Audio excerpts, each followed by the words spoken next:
Welcome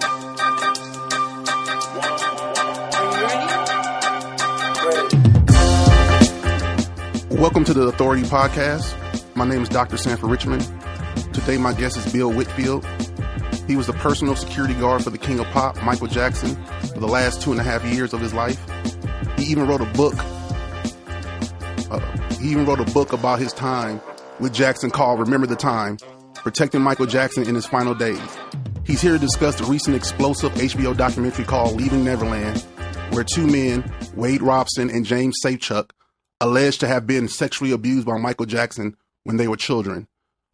Bill Whitfield is here to talk about the documentary and his own assessment of Michael Jackson, the man and the person, when he was around him 24 hours a day as his personal security guard. So, Mr. Whitfield, thank you for being on my show. I know this has been a very upsetting time for you as a person, especially a person who knew Michael Jackson and knew the type of man that he was. So we'll just get into it right now. So just get into it.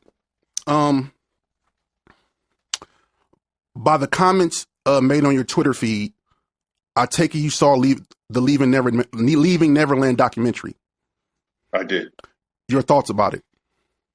You know, when I first heard about it, because one, I don't really pay attention to things that people are, saying and coming out now about Michael Jackson. There's been other books or other people making comments and interviews, and I really don't pay attention to those individuals, especially if they were individuals that, one, were not on my watch. So, correct. Again, I can really only speak to those that was on my watch or things that took place during my watch. Okay. And because I got to know Mr. Jackson pretty well, I really believed a lot of these people that was coming out and talking about him, they didn't really know him, so I really didn't pay attention to these things. Right. But when the Neverland, this Leaving Neverland doc came out, and I heard some things, and I heard them making comments, speaking how Mr. Jackson was supposedly saying things. I'm saying that's not the Mr. Jackson I knew. Right. So I decided to watch the documentary. The first time I watched it, yes, I was upset.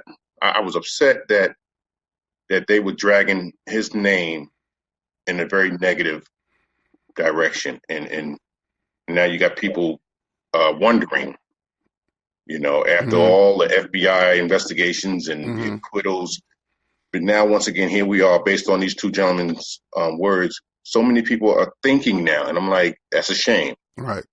So I watched it again. Okay. And I really paid attention. I took notes, and I said, this is a money grab. Right.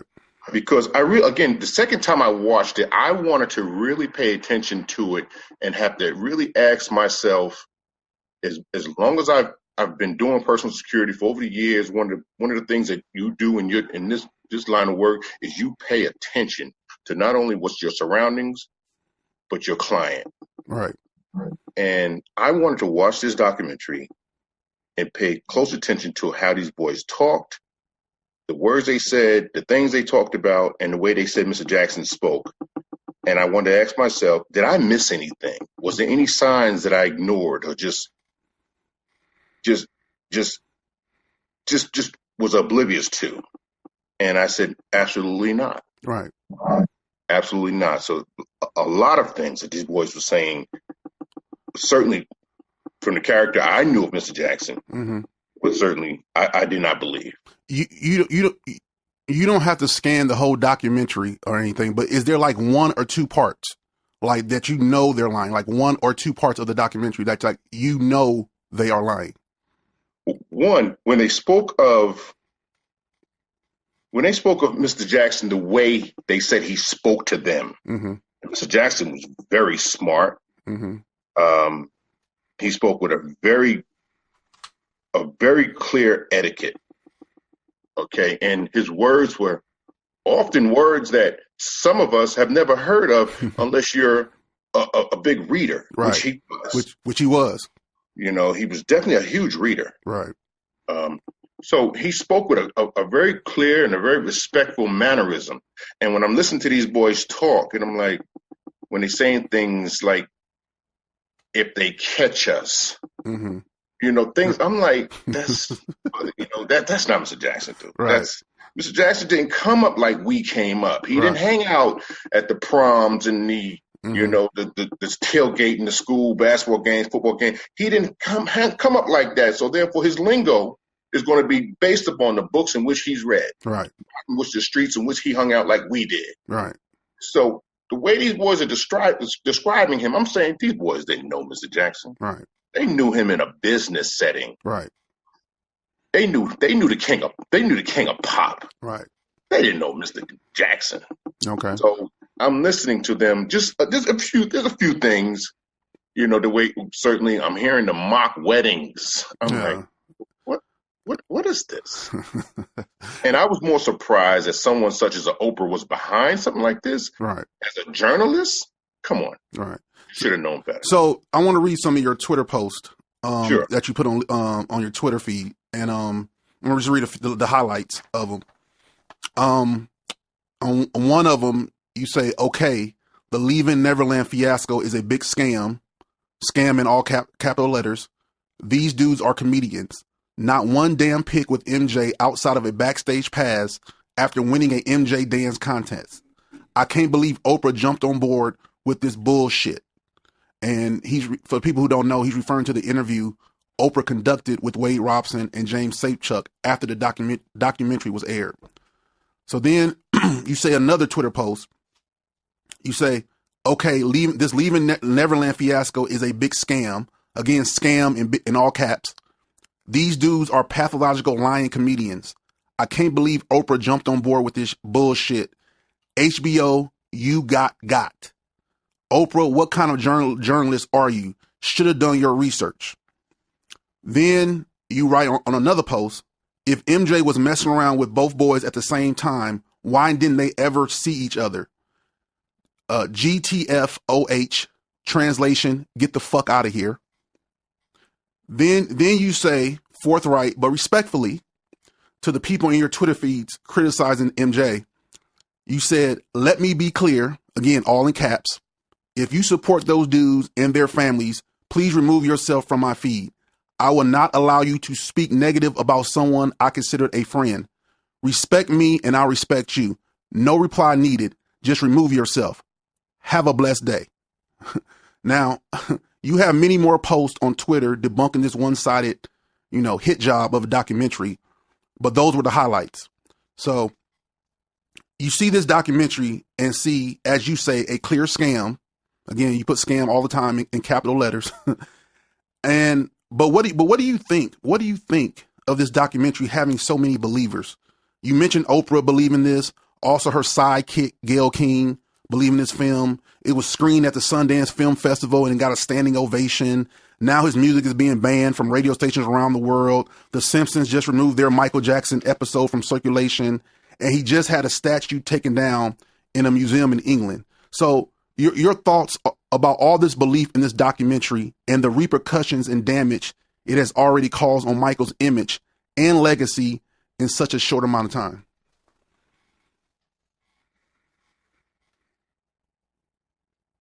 Is that Yeah. Is that a question? Yeah, it's a question. Yeah. I mean, what do you believe? What your thoughts about like all the repercussions and damage is done to his image and legacy already? All right, I'm gonna revert right. A lot of people aren't aware of my book. Right. Okay. But I'm gonna revert back to my book, just going through the process of writing my book or the reasons for writing it. Sure. Haven't been around Mr. Jackson for as long as I was, and I got to know him quite well. Right. And then having attended his memorial service at the Staples Center. Okay. And then I seen all these celebrities all inside, everybody dressed up, and just people that I didn't even know they knew him. Okay. But didn't matter there. But my idea of writing my book was certainly to bring out the side of Mr. Jackson that people did not talk about. Okay. And I think that side, had we talked about it, those of us that have any questions or whether he was this way or that way, I think had we talked about the positive sides of who he was as a man, as a person, as a father, we would have seen some of that side. Right. So now when all of this stuff is coming out with this Leaving Neverland thing, the first thing I thought about was, wow, so many people are somewhat captivated from just what these boys have said. When I pitched my book on the positive side of who Mr. Jackson really was, we got turned down by 36 publishers. Mm-hmm. And every publisher said, well, your book is not controversial enough. Right. Your book makes Michael Jackson seem like he was normal. Mm-hmm. So that just tells me, you know what? I've heard Russell Simmons say years ago, controversy sells. Right. And whether it's true or not, some people like hearing it. And they're captivated from hearing it. Right. And the way these boys have detailed their stories, that amazes me, how so many people have latched on to that. We can all give a story and sound gory and get so deep into it and give all kind of. Okay, well, stay right there for a second. Stay right there where you at. Yes, so, what are your? So, just stay right there. We said the story and the detail. So, what are your thoughts about when people say the accusers are too descriptive and detailed in their narration of the alleged abuse to be lying? What are your thoughts about that? I'll tell you, from my background in law enforcement and having worked with children for the past 9 years, I found it odd that they were so descriptive. Okay. You know, and doing so with such comfort. Okay. I'm surprised if they're, you know, and you know, I might get a little bit of flack for saying this, but I got to speak my mind. Speak it, brother. Speak it. I'm surprised if this was their first, these two young boys, as they stated, if this was their first sexual experience and it was with a man and it lasted 7 years. Right. I'm surprised that they are married to women and have children. Right. I'm surprised at that. Like, you know, again, I'm like, if that was your first sexual experience, being with a man for 7 years, for seven years, yeah, I would have thought that, you know, that would have become your preference. Right. That's what I just like. This is just me thinking. Right. Having spoken to quite a few people, and I'm like, but these guys are off married into women and they have children. Like, so right. I'm surprised at that. So to hear that was, you know, you had to come strong. These guys trying to come out with a documentary and they trying to make some money from it. Oh, you got to give some real gory details. Right. And that's what they did. Right. Right. So you worked for Michael Jackson from December 2006 to June 2009 until his death, correct?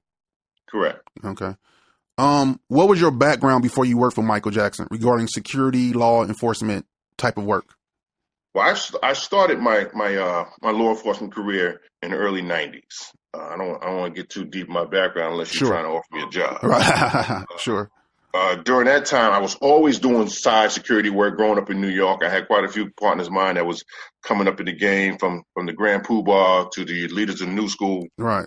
All coming up in the game. So I would do my little side security gigs with them, travel when I could. So that I was really interested in that, you know, meeting a lot of people. Right. So it was cool. Right. After a few years in law enforcement, I was offered an opportunity by a high-profile celebrity to take over their security. Okay. It was an offer I couldn't refuse. Right. So I gave up my career in law enforcement and I started my career in entertainment security. Who that individual was, I'd rather not tell. It is in my book. So those that are listening, please read the book and you'll know who I'm talking about. Right. But since then, I've worked with individuals such as Shaquille O'Neal, Whitney Houston. I worked with Prince, P. Diddy, Andre Harrell, just to name a few. Okay. No, go ahead. No, just to name a few. And, right.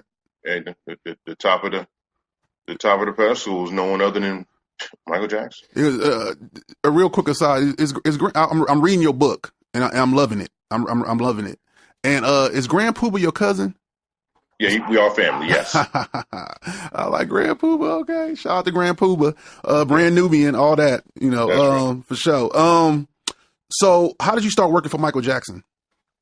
I I tell you, in this business, doing personal security, in this business, it's a lot of who you know, but also who knows you. Okay. And who knows your work ethic. Okay. Okay.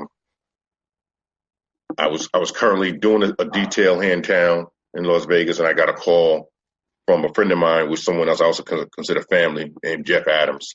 And he just told me about a detail that they needed some security escort from point A to point B. And that's all I was given, that's all I really needed, because I've done details such as that before, just give safe passage to a client coming in to town and staying at a location. So I was responsible for ensuring their safe travels. And okay.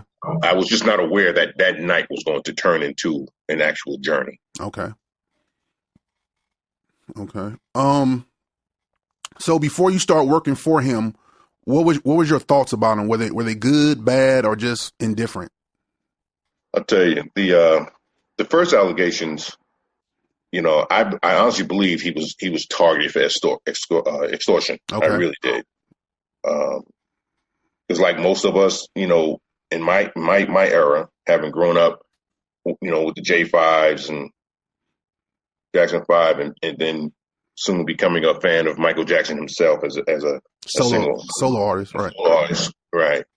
So you followed him, and and though through the years you've always heard people say, he didn't really have a childhood, right? So I've always took that into mind. Yeah, he started out young, I remember, and he probably didn't have the high school proms and basketball games like you and I have, and grow up and right. hang out in the park and do things like that. So he missed out on a lot of that stuff. So I accepted that. So anytime I heard or seen him hanging around young stars, young kids, you know what? I immediately just said, yeah, he just reflecting back on hanging out with kids, because you hanging out with kids at that age. One thing kids are not bringing to the table is they're not talking about lawyers, they're not talking about contracts, they're not talking about touring, they're talking about kid shit. Right. And if he related, maybe just for a moment, he wanted to reflect back to that and just be captivated for that. Cool. Right. And what do two kids do? They just hang the hell out. We've all hung out with kids, and we just, when we were kids, and we just hung out. Well, I mean, like, I guess too, when you read a lot of stuff about them, like all these kids, excuse me, all these kids, like, Macaulay Culkin and Emmanuel Lewis and Alfonso Ribeiro, people who know as Carlton and from Fresh Prince of Bel-Air, the Carlton Dance. Jason Weaver, who played, Little Mike on the Jacksons. And these are all people he sort of not just, maybe befriended, but he mentored. He like, they all say like he mentored them, like he helped them through like their childhood as far as dealing with fame as a youth. So it wasn't just, So just what were they? What were they like kid stars? Right. We were kid stars. Right. We're growing up in this fast entertainment business. Yeah, we're missing out on a lot. Right. But this is what we got to do. All right. So they mentioned that, like, I remember Jason Weaver when he passed away, and he was crying. He was just like, man, he mentored me. All he did was be my friend. He mentored me. He gave me advice, and et cetera, et cetera. So I just remember that too. So a lot of his friendships or mentorships with young kids get sort of vilified, and Correct. And so that's that and with that. But so the more you worked for him, the more you liked him as a person, man, father, and just overall human being, correct? Correct. The more I was around him, I got to understand him more. Right. I felt I was inside the bubble. Right.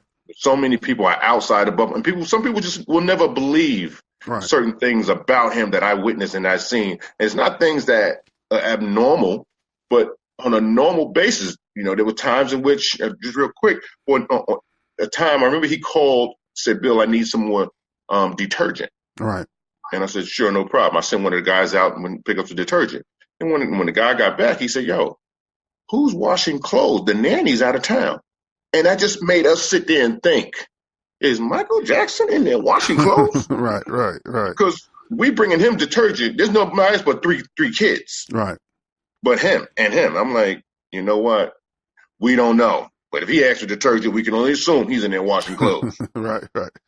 So, and it just amazes us. And something that, to me, he was normal. Right. Huge, but normal. Right.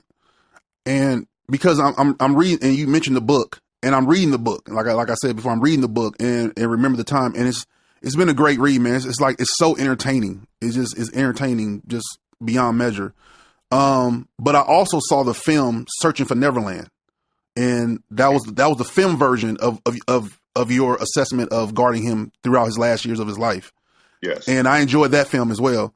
And because you talk about yours and Javon Beard's take on being Michael's personal security guards. And for people who don't know, Javon Beard is the co-author of the book Remember the Time, and he also was the partner of Mr. Whitfield in guarding Michael Jackson in the last days of his life.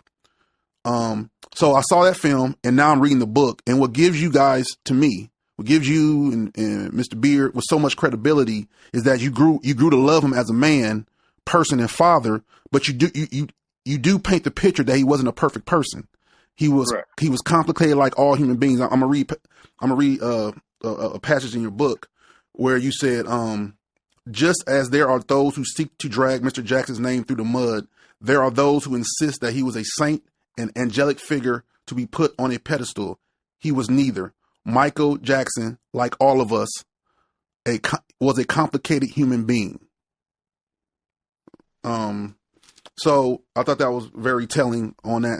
And so again, that passage, reading the book, looking at the film, cause, especially looking at the film, I'm specifically, I see that he was very demanding at times. Also there were periods of time that he didn't have the money to pay you guys.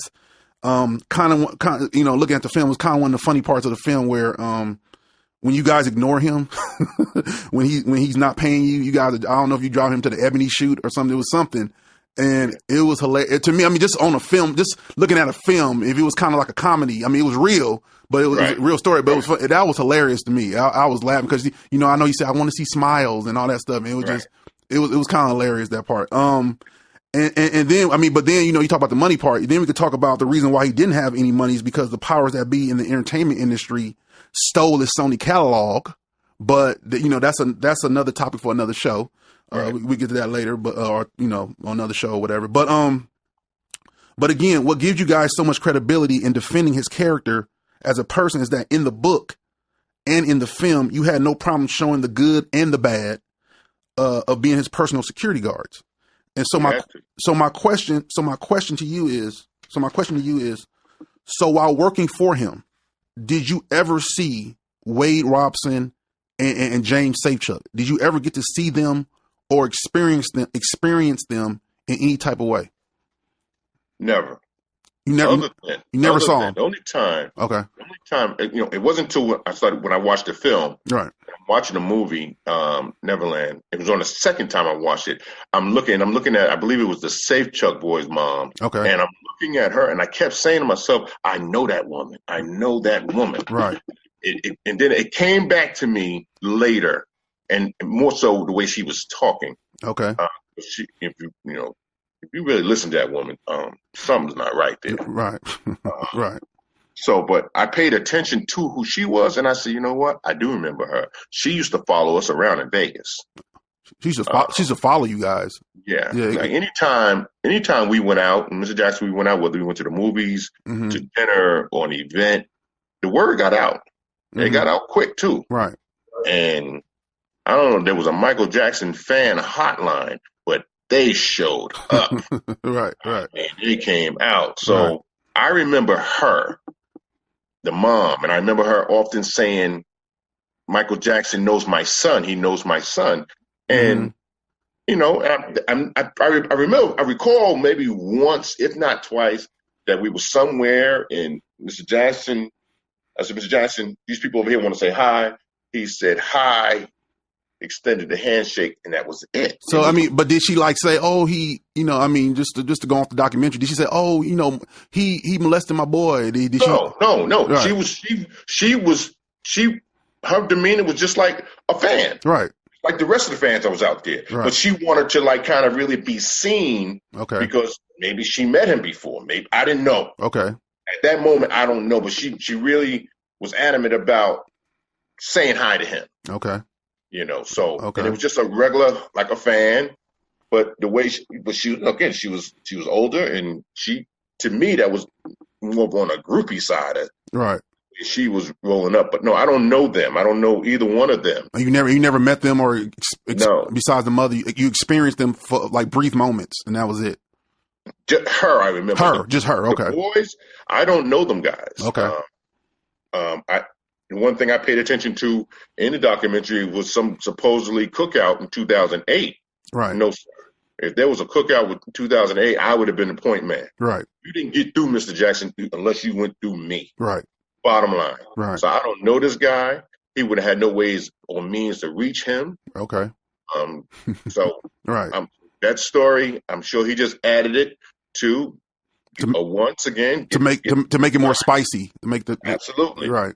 So hey, he went for it, and but unfortunately, this documentary did not get the story of both sides as they should. Right. Well, it seemed like that was on purpose. Oh, absolutely. It was a hack job, of course. Right. Right. So I'm gonna read off a little list. Just bear with me for a second. I'm gonna read off a little list. So for the people still believing in this Leaving Neverland documentary, which people have their opinions, just people have a right to believe what they want to believe.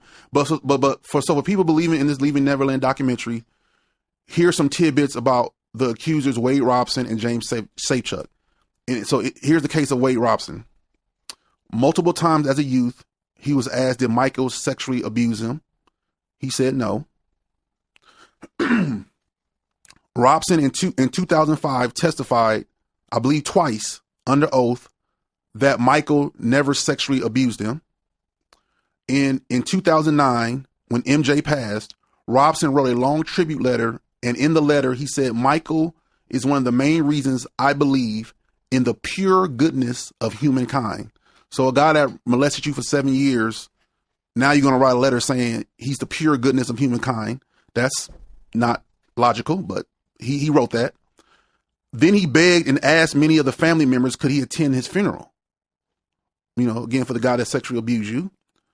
In 2011, he wanted to be the lead director of the Michael Jackson 1 show in Las Vegas, and he wanted it, quote, badly. The Michael Jackson estate ultimately chose another candidate. So the very next year, in 2012, when he starts trying to pitch a book saying Michael sexually abused him, no publisher would take it.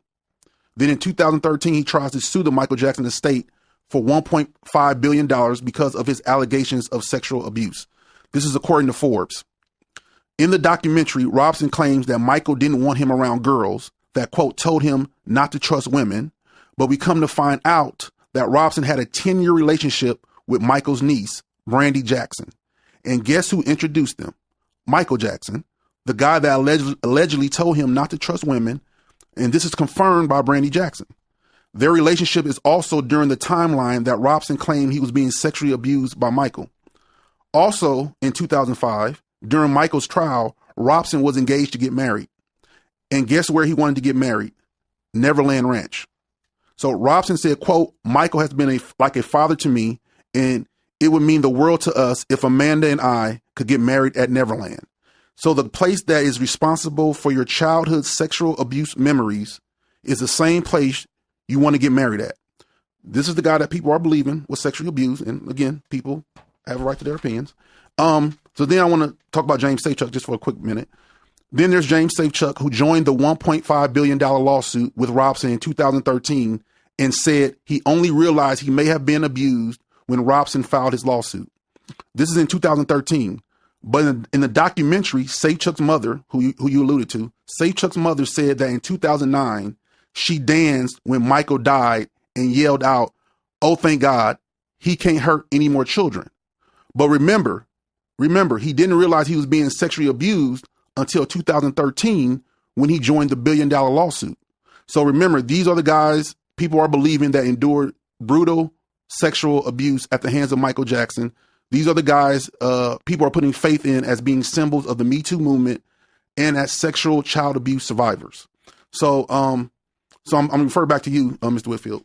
You can respond to any of the things I read off, but I want to specifically talk about Robson and Safechuck's credibility, especially Robson. So this question is to you. what do you make of Robson's 10-year relationship with Michael's niece, Brandy Jackson, and the fact that Michael allegedly told him not to trust women, but Michael is the one that introduced Robson to his niece? And like, to me, before you even answer, to me, that little tidbit is like, it's like game over. It's like, like the gig is up, you know, surrender. But, you know, anyway, what are your thoughts about his relationship with Michael's niece, Brandy Jackson? The fact that they left them having dated out of the documentary is major suspicious, right, to me. You know, as for degrading women, I don't know which Michael Jackson they were talking about. Right. The Michael Jackson I knew had great respect and admiration for all women, right, especially when he spoke of women. So, you know, when it comes to his mother, and you know, certainly, you know, Diana Ross, you know, often spoke of, right, and Lisa Marie Presley, but also often he just spoke of women in a very positive tone. right. Again, I'm looking at this movie. These guys are just trying to put a spin on Mr. Jackson not liking women, right. And I'm like, these guys don't know Mr. They don't know Mr. Jackson. They need to stop with this fantasy and stop lying on someone that they considered a friend. But what do you make of him? He said specifically Michael told him not to trust women, but then comes to find out he's the one that introduced him to his niece. Like what? Like, again, just the documentary, you know, it was one-sided, like you said, it was one-sided, right, for a reason, one-sided purposely. Right. Purposely. Now, but had they made it two sides and got witnesses and spoke of people such as the situation with his niece, then you got people watching a documentary and now they got something to think about. Right. But right now, they're not giving anybody something to think about because they want everybody to think one way. Right. Destroy Michael Jackson. Right. Destroy him enough to where these boys can get a check. Yeah, and yeah, because yeah, it's just crazy to me. I mean, to me, like, and he's had multiple interviews. Like before this documentary, he had like about, I think, 4 or 5 interviews about how Michael sexually abused him, and he never mentioned one time that he went with Brandy Jackson. Like, never, and it wasn't like, you know, say Michael was like just give a scenario. Michael was molesting him, and he wanted to introduce him to his niece to kind of like distract him, you know, from being molested by him. Okay, so let's just say that's true. Then right. Okay, but then you go, okay, so I understand maybe going with her for a couple weeks or a couple months or something, just, you know, but if you keep being sexually abused by this person, why are you going with his niece for 10 years? I mean, like, and I think they were boyfriend and girlfriend for 7+ years. So, I mean, you have a long relationship with your abuser's niece. Like I don't know, you know, the mindset of a pedophile victim. But that's just the weirdest thing I've ever heard in my life. Like, ever. I've never heard such a weird, like, I'm being abused by this guy and I'm going with his niece for 10 years. Right. I've just never heard of that in my life, ever. Yeah. I've never heard of that. Yeah, the best thing he could have did was came out and said, yeah, I dated her and she was part of it. Right. Right. Like she was a co-conspirator. Right. Exactly. Yeah, he wasn't. No, these guys are not smart. They didn't think this through. Right. They really didn't. The whole family's in on it. Right. The whole family's in on it. Right. It's like going back to what you said about the mom being praising that he passed away in 2009. Well, wait a minute. You didn't find out that something's going on with your child until 2013. Right. Right. So, you seen into the future? Right. That's what I'm saying. So, like I said, she danced when he died. He passed away. But then your son said that he didn't realize he was being molested until 2013.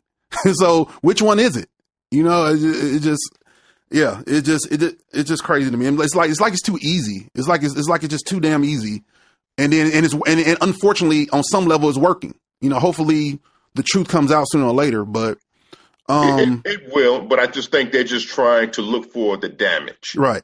Trying to feed off of the damage, and they hopefully they're trying to capitalize off the damage. And that's what these boys are doing. I honestly believe in due time it's going to come out. Right. Right. And it seemed like too, I mean, after he was rejected by the Michael Jackson 1 show, it was it just been like a revenge party. Yes. And here we are. So, yes. So in saying this, his children aside, because I know you said he was a great father in person, but just because of this documentary, I have to ask, being with him, I mean, and you kind of alluded to this already, but just going to ask again, being with him every single day of his life, 24 hours a day, did you see any type of behavior remotely suspicious, remotely questionable towards children, especially young boys? I'll say this. as I've answered this question several times, I got no problem continuing to answer it. Right. I was one of many that was around Mr. Jackson at certain times. Right. And at one time, or several times, that we did a security detail with the assistance of brothers from the Nation of Islam. Okay. 5, 6 guys, and we've all interacted with Mr. Jackson. Okay. Brothers of the Nation of Islam, them are all men. Right. And just some the brothers on my team, we were all men. And I say men, we think like men, we all being men, we're talking about men stuff. Right. If we seen anything in dealing with Mr. Jackson right. that gave us any form of, yo, what's up with that? We would have talked about it. It would have came up in the conversation with one of us. It would have stuck out somewhere, somehow. Right. One of us would have said, yo, what's going on with that? Why is he this? Why? And we would have questioned it. And if any of us felt or believed that's what was happening, we'd have dealt with that ourselves. And you know, it's so funny too you mentioned that, because when you look at Searching for Neverland, you and the Nation of Islam have this real intense, like, this is a confrontation. I mean, nothing happened between you guys, but it was real intense. And I think it was some to effect where they wanted you to like to give up some type of information you had on them or whatever. And the great part of that, the best part of that scene is that there was nothing to give. Like, there was no secrets. There was nothing he did. Cause like, these are hard. You can't get no harder than you or Mr. Beard or Nation of Islam. There's no harder black man on planet Earth than the Nation of Islam. And then there's no way in the world that they're going to be with him every day and let him abuse kids. They would just know. Trying to tell you. I mean, it just wasn't going to happen. They would not let that happen. Exactly. And so I want to stay with the security part for a second. So, cause when I first communicated with you, I told you about my godfather, was the head of his security in the 80s. Okay. And remember, that's when I first communicated, because I told you about my godfather was, and so I talked to him because I was telling him I was interviewing you. I talked to him last weekend, and remember I said he was security in the 80s for Michael and the Jacksons. I actually misspoke. When I told you he was security for him in the 80s, my godfather said he had been security for the Jacksons since 1971. Okay. He knew Michael ever since he was 13 years old. Yeah, exactly. So, and he was security for them all the way to the Victory Tour in 1984. Okay. His name is Bobby Adams. He was also a 30+ year member of the LAPD. And he was also chief of security for the Honorable Mayor Tom Bradley. Is he still with us? Yeah, he's still here. No, I like I said, I talked to him last week. He's still with us. And he knew Michael and shared duties as head of the Jackson's security detail all the way until Michael was in his mid-20s. Okay. And so he gave me, he talked to me, he said he talked to Michael about 10 years before his death. He had a long conversation with Michael and everything. And just like you and Javon Beard, he loved him. He swore by him. And just like, and when I asked him about these allegations, he like responded with anger and said, "Don't believe everything you hear." And he said, "None of this crap is true." And he said, just like you said in the book, he said, Michael is 100% heterosexual. He said 100%. And he said all this shit is nonsense and just some weak attempt at a money grab. Of course. Yeah. So basically, the things you said in your book, the things I saw in Searching for Neverland, he basically confirmed it. And he knew him through his developmental years, where, you question your sexuality, you question who you are as a man, as a boy and all that stuff. And he said he's 100% heterosexual, 100%. And you talked about in the book that he had like 2 girlfriends, correct? Correct. Right. I don't know if you want to elaborate on that, but, I have no problem. Yeah. I know you said you had to go in a hotel, like you had to hide in hotels and all that stuff. And he had 2 female friends that came to visit him. Okay. While we was on the road. Sure. One from what I've witnessed was really just a friend. Okay. Someone I think he enjoyed spending just quality time with as a friend and talking, hanging out. Sure. Didn't really spend any real private time together other than riding around in the vehicles and going out to dinner. Right. But there was another one.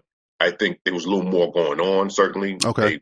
The way we hung out. I mean, we used to hang out 2:30 in the morning downtown DC And because we used to drive from Middleburg, Virginia, drive out to D.C. in about almost 3 o'clock in the morning, which very few people, if any, walking around. They was walking around holding hands, giggling. They sound like 2 damn teenagers, and just just hanging out downtown. And so seeing them holding hands, being a little close, sharing a kiss or hair or two, to me, he had that's his little chick, and we was happy to see that, because I mean, just wasn't sure. Yeah, well, you know what? I was more happy to see that because I was never really I never questioned it, whether he was or wasn't. Okay. But you always, you wanted that. That confirmation. That confirmation. There you go. Yeah. Absolutely. Yeah. So, and once we seen that, okay. Yeah, because my godfather said he had like women all over the place. He had like women like Taj Jackson and all the people who know him, like Taj, his nephew that's Tito Jackson's son, by the way, who's been like the leader of the Michael Jackson army of defending him. And he said, and he laughed the other day in the interview. He said like there's lots of women, and he says there's lots of stories. And then like Steve Harvey, Chris Tucker, all these people that know him just say he always has lots of women. Like it's like consistent, and so. And I want to make this clear too. I'm not trying to disparage anybody in the lesbian and gay community. I'm not. And but anybody listen to this, that's not my goal here. But I just want to get at the truth of who he was and everybody around him who consistently say what he was and what he was not. And just, so I'm just trying to uncover the truth here. And that's all.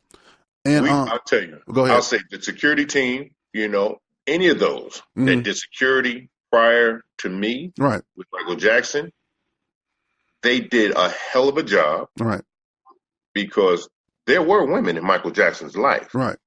How you go about moving in stealth mode and keeping everything covert to where nobody needs to know a damn thing unless Mr. Jackson wants to come out himself and say what he's doing and who he's doing it with. So on a sexual level and him hanging out with people like that, that's his business. But those that worked around him, security team, and the nannies will speak on his character. This dude was into women. So, my godfather said it like every single time you talk to him, he said he's into women, man. Just trust me. Women. And so, and a quick aside real quick, I remember seeing you a couple years after his passing, and you were going to name the book In Defense of the King. And I love that title. And so I was looking for that title and I never could find it. I didn't realize till a couple of years later that you changed it to Remember the Time. So why not Defense of the King? Reason why not Defense of the King. Now listen, we was young, don't say young, but we were young to the writing a book thing. I never written a book, never thought I would. So we reached that. We were looking we were online telling people, we were writing a book, and somebody came across emailed one of us, either myself or Javon. This lady from Florida emailed us, said she would be happy to help us with the book. She said she would even finance publishing and all this. And we was like, cool. She's a big Michael Jackson fan. We was like, cool. She said she's also a writer. So we wrote the manuscript that we had and the things that we would come across and think about, sit down and do our little brainstorming session and put everything down on paper. And we would send her chapters for her to edit. And we were sending her as much as we had. We sent her a lot. We sent her a lot of information. As much as we had. Next thing we know, she took our information and published a book. We had no idea. She took our information and published. And did she take the title too? Yes, she did. Ain't that about because I was looking for that. I love that title. I love it. I tell you can go online. You're gonna go on Amazon. You'll see it. I'm not trying to publicize this chick's book, but you probably see it. It's out there. Yeah, I'm telling all the audience. Buy Remember the Time. Remember the Time. That's the book to buy. So I'm not going to mention her book no more.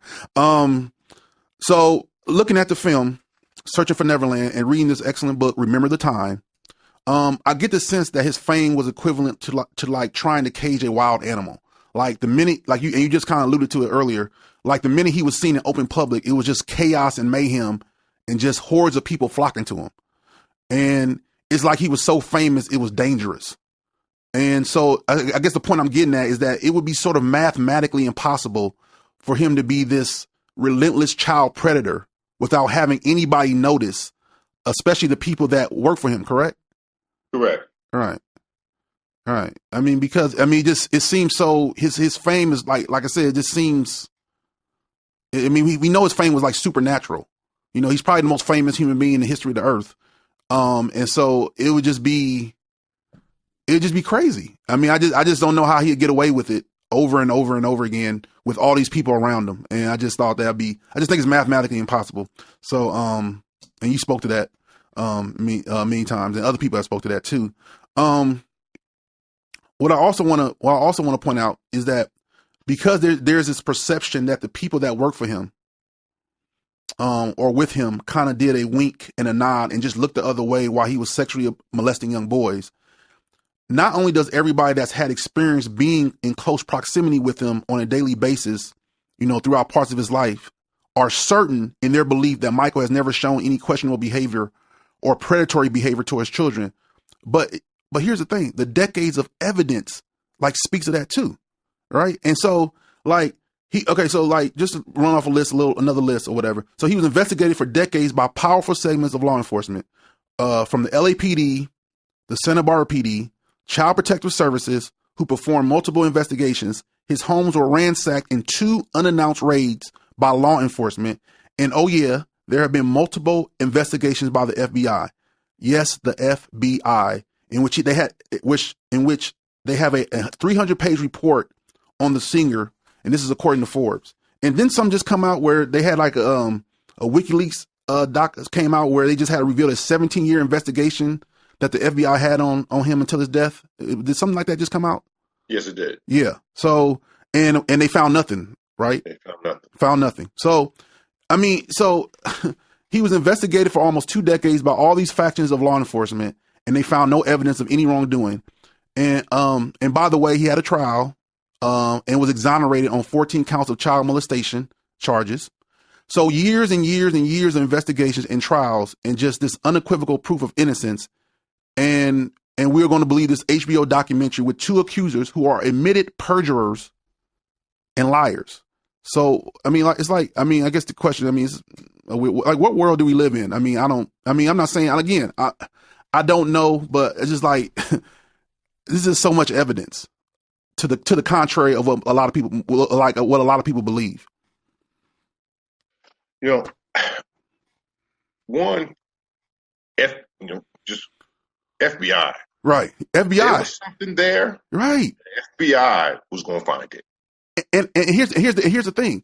If it wasn't child molestation and they found, like, say, tax fraud or money laundering or something, they would have arrested. They would have loved to arrest him like an Al Capone. Like, you know, they would have loved to have done that with him. Yes. And they couldn't. Jackson was huge. That looks good on your resume as a prosecutor. Absolutely. It's good. And they did they did investigations when he was traveling the world. He didn't even know it. It was a GQ article like in '94 or something after these allegations, the first allegations. And they were investigating him in India, in London, and in Europe, and in Asia. They were investigating him all around the world and his, relationship with children, and found nothing. I'll tell you this that I'm aware of. When he left the country after the trial. Okay. Yeah. Went to Bahrain or something like that. Yeah. Well, he traveled Bahrain, Ireland. He did some traveling. Right. He was followed. Oh, wow. Oh, he was. Okay. Oh, yes. Okay. Wow. He was followed. Okay. Wow. Listen, they spent a lot of money on trying to prosecute him. And resources. Okay. And one thing, that a lot of us out here, us regular folks that don't have the resources, that when you get faced with a crime and they tell you, you know what, you better off taking this plea. Right. They got the resources to prosecute you. Right. You don't have the resources to fight your case. Right. Michael Jackson had the resources to fight his case. Right. So it's just as much money they were prepared to spend to put him in jail. he was prepared to spend enough money to stay the hell out of jail. Right. But even they hated that. They hated that fact that he did not cave. Right. But even with that, even what you just said though, even if he did have the money and they felt they had something on him, they would have used it. They still would have went after him. Right. Of course. Right. Of course. Right. But anybody that did not have the money right. to fight that case would have took a plea. Absolutely. He had the money to fight. No, you're not. No, I'm innocent. I'm going to prove I'm innocent. So he spent whatever money he had to. And here's what's not said in all these investigations. Here's what's not said. I don't hear this enough. And I'm put this out there for people to understand. There's no evidence against Michael, but here's even the most impressive part. There also wasn't evidence of any cover-up, any middlemen, any handlers, any transactions of hush money regarding checks or wire transfers. Again, absolutely nothing. So I want to provide context for a little bit. Just to provide context on the FBI investigating him, there's a guy that's been under a 2-year FBI investigation currently. I'm not sure if you heard of him. His name is Donald Trump. And I believe he's the president of the United States. And because we're talking about middlemen and cover-ups, according to Vox.com, 34 people and 3 companies that are associated with Donald Trump have provided either plea deals or have been indicted. And 7 of these people, 5 of them Trump political advisors, have pleaded guilty. All of this has been under FBI investigation regarding election interference crimes and corporate corruption.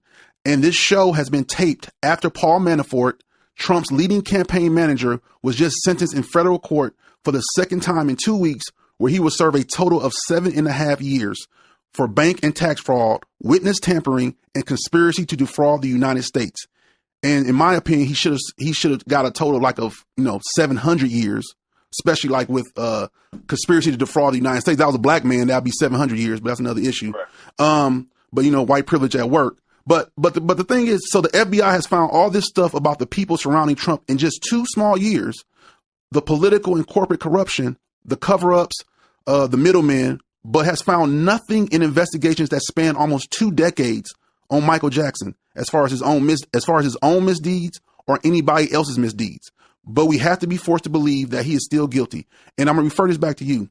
To me, it's even more impressive that there are no middlemen or cover-ups, because with this type of fame, he wouldn't be doing this alone. I'm like he would have to have middlemen and handlers to cover up his crimes, correct? Like he would have to. Correct? He would have to. He would definitely have to. And there's one thing, in the business of personal security, whenever I hear any of these celebrities getting into something, right, whether it's Justin Bieber throwing eggs at a neighbor's house, yeah, or just some of these celebrities just out smoking weed in public, right, I immediately blame their detail. I blame the people around them. Listen, it's just like these. I'm sorry, I hate to say it. It's just like these football players coming out of the projects, coming out of the hood. Right. Now you get these multi-million-dollar contracts. Oh, he gonna act a fool. Right.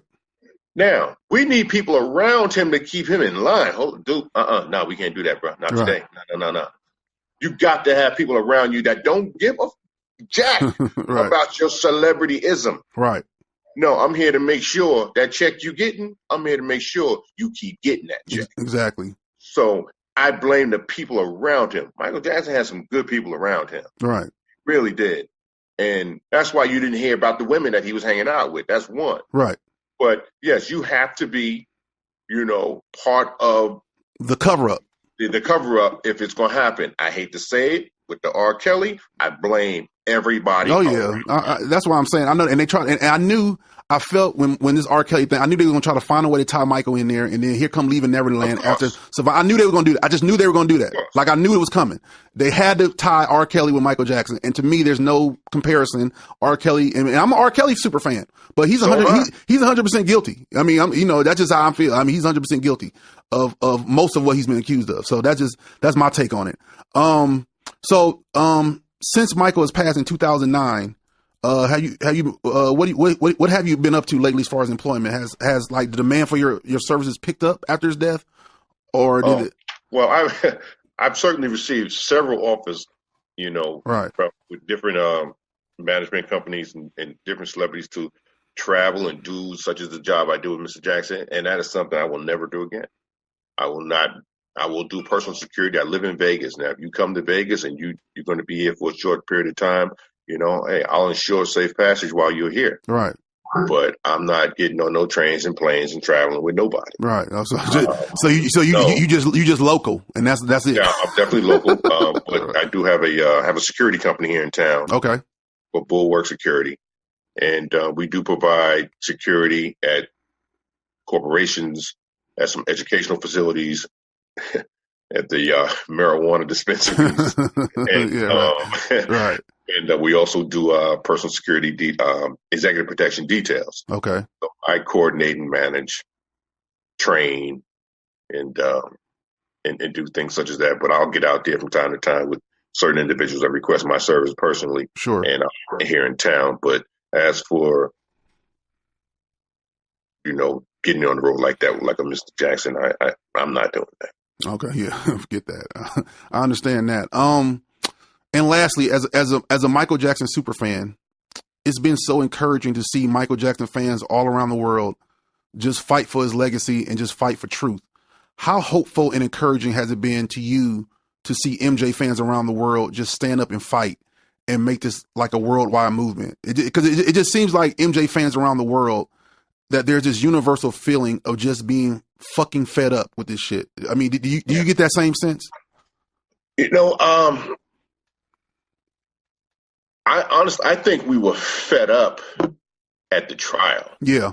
We were fed up. That's about right. Just for me, having been a fan, super fan, certainly. Right. We were fed up. And honestly, right now, I'm seeing the same support from the fans that followed us from time to time when they camped out in front of the houses in Vegas. Right. I wrote my book for his fans. Okay. MJ once said, without his fans, there would be no him. Yeah. And I seen it. His fans pay more attention to him than I did. Right. They knew him. They were who knew how. They knew he was a good dude. Right. They know it. You don't follow someone the way you did, the way they followed him. So therefore, you follow the way you did as a fan, you are paying attention. We had people from Germany, people from China, they used to come to the house in Vegas and camp out. Yeah, that was part of the Searching for Neverland too. And he'll tell you to let him stay there, right? Oh, absolutely. Yeah. I mean, we brought food out to him in the summer months. Right. He would tell us to go out and get something fresh, go out and get something refreshing for the people outside. Right. They must be. He would use parched. Right. We don't use that word, bro. They thirsty. But he used terms in which, again, he was a big reader. Right. Big reader. Right. Oh man. The fans is what, again, I think what drove him, and was certainly what drove my reasoning for writing my book. Right. So we're almost out of time here. So is there anything you would like to say in closing about this documentary or just about Michael in general? Well, what I want to say about Mr. Jackson is I'm truly blessed for having known Mr. Jackson. I'm honored to have shared my experience and my journey with his true fans and offer any form of comfort and closure to the thoughts and feelings that so many had. He believed his music was key to bringing people together. He really believed that. And his music is probably the only music that all of us, I don't give a damn who it is, we could all be standing in one place and his music come on. Everybody knows that's Michael Jackson. Everybody. There's plenty of times we've heard music. Well, a bunch of people know what it is, and you're sitting there saying, "Who the hell is that?" Right. You know what I'm saying? But when it's Michael Jackson, right, we all know exactly Michael Jackson, and that's what he felt. Whether he's young, the young Michael Jackson, or the old Michael Jackson. Absolutely. Right. Absolutely. Right. So, well, Mr. Whitfield, yes, I want to thank you for being on my show. Certainly. Thank you for having me. It's been a pleasure, bro. It's been a pleasure to have the other side speaking, because we know all the other side that, his detractors are, have the floor right now, have the platform. So it's good to hear the other side right now. And I really appreciate your time. Certainly. I appreciate having me. And, I will continue. I defended Mr. Jackson in life. Right. And I will damn sure defend him in death. Right. And I appreciate That's what I'll do. And I appreciate all of those, and just as yourself, but having such a platform to bring about the other side. Absolutely. And I appreciate you. I appreciate your Twitter feed. I appreciate all his nieces and nephews, his associates, all just, having his back. So all you guys, need to be saluted in your courage in what you guys are doing. And I appreciate that. Thank you, sir. Be sure to rate and comment on Apple Podcasts. Give us a 5-star rating and a great comment, and we may read your comment in a future episode. So stay tuned for that. You can also email me at theauthority@gmail.com. That's spelled THEAUTHORITYY. That's 2 Y's in authority.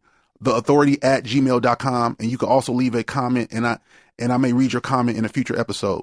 You can also follow me on Twitter at Sanford Richmond, and my handle is at S Richmond. That's SRICHMOND 231. This is the Authority Podcast. I want to thank you for listening, and join us again next time.